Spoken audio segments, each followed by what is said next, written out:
Pemirsa Metro Pagi Prime Time, kami lanjutkan dengan menghadirkan berita internasional. Polisi Jerman menangkap 5 orang terkait rencana serangan terhadap pasar Natal di wilayah Bavaria Selatan beberapa waktu lalu. Dalam pernyataan polisi, 5 orang yang ditangkap masih terkait dengan gerakan Islam garis keras. 5 orang tersebut terdiri dari 3 orang berkewarganegaraan Maroko, 1 orang berkewarganegaraan Mesir, dan 1 orang lainnya berkewarganegaraan Suriah. Penyidik meyakini kelima pria tersebut berencana menabrakkan mobil yang mereka kendarai ke sebuah pasar Natal yang ramai dikunjungi orang di wilayah Dingolfing, Landau yang tidak jauh dari kota Munchen. Serangan teror jelang perayaan Hari Natal bukan kali ini saja terjadi di Jerman. Pada tahun lalu serangan juga terjadi di pasar Natal di wilayah Magdeburg. Dalam serangan tersebut 5 orang warga negara Jerman tewas. Beruntung upaya teror kali ini berhasil digagalkan karena pihak kepolisian telah mengetahui rencana serangan tersebut. Meski berhasil digagalkan, namun serangan itu sempat membuat kepanikan warga yang tengah berbelanja berbagai macam barang untuk merayakan Hari Natal. Pihak otoritas setempat menyatakan akan berupaya sekuat tenaga untuk mencegah terulangnya upaya teror mengatasnamakan agama tertentu.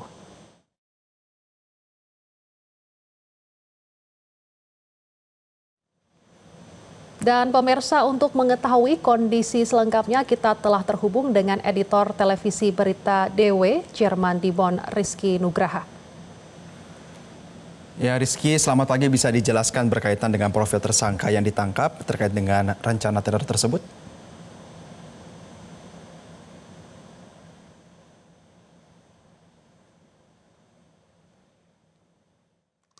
Ya, dari kelima tersangka yang ditahan di kota München, 3 orang merupakan warga berdarah Maroko, seorang warga Suriah, dan seorang lagi warga Mesir. Salah seorangnya diklaim aktif sebagai seorang da'i alias pendakwah radikal. Menurut kepolisian, dialah yang mendorong keempat tersangka lain untuk melakukan serangan terhadap sebuah pasar Natal di timur negara bagian Bayern. Otoritas Jerman dikabarkan mendapat informasi ini dari Dinas Intelijen Asing, lalu bergerak cepat melakukan penangkapan. Tapi sejauh ini belum lagi ada informasi baru mengenai perkembangan kasus ini sejak para tersangka ditahan. Tapi aparat keamanan meyakini rencana serangan kemungkinan besar sudah digagalkan.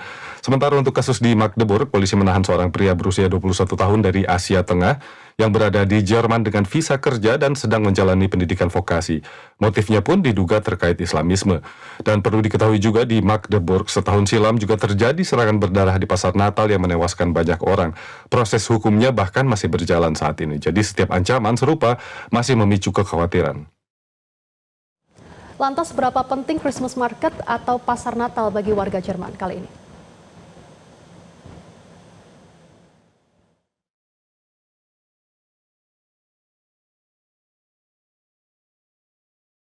Ya, di Jerman pasar Natal punya nilai simbolis yang sangat penting dan sudah menjadi bagian besar dari perayaan akhir tahun. Tercatat ada ratusan pasar di seluruh penjuru negeri, termasuk di kota-kota kecil. Karena tradisi khas musim dingin ini bukan sekedar pasar musiman yang cuma menjanjikan sajian kuliner atau kerajinan tangan, tapi sudah menjadi ruang sosial bagi semua warga. Dan ketentraman itu terusik sejak serangan mematikan di pasar Natal di Berlin pada tahun 2016. Dan ketika jumlah pengunjung mulai berkurang, pengamanan diperketat secara drastis, terutama dengan munculnya kewajiban mendirikan barikade-barikade pengaman di semua pasar Natal. Fokusnya adalah memberikan rasa aman kepada para pengunjung dengan membentengi area pasar demi mencegah masuknya kendaraan tak dikenal.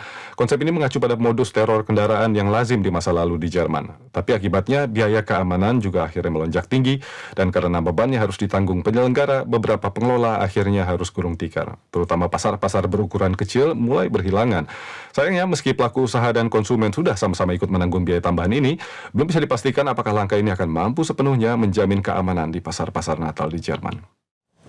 Ya Rizky, lalu bagaimana dengan serangan teror di Australia bagi warga Jerman beberapa waktu lalu? Apa yang menjadi tanggapan mereka? Ya, serangan di Australia memang diberitakan secara luas dan sebabnya mengundang banyak ungkapan simpati baik dari pemerintah maupun warga Jerman pada umumnya. Tentunya yang menjadi pertanyaan adalah apakah hal serupa juga bisa terjadi di sini. Dalam kemungkinan munculnya teror senjata api seperti yang terjadi di Australia, Jerman sebenarnya memiliki aturan kepemilikan yang sangat ketat. Peluang terbesar bagi pelaku teror sebabnya adalah dengan membeli senjata di pasar gelap.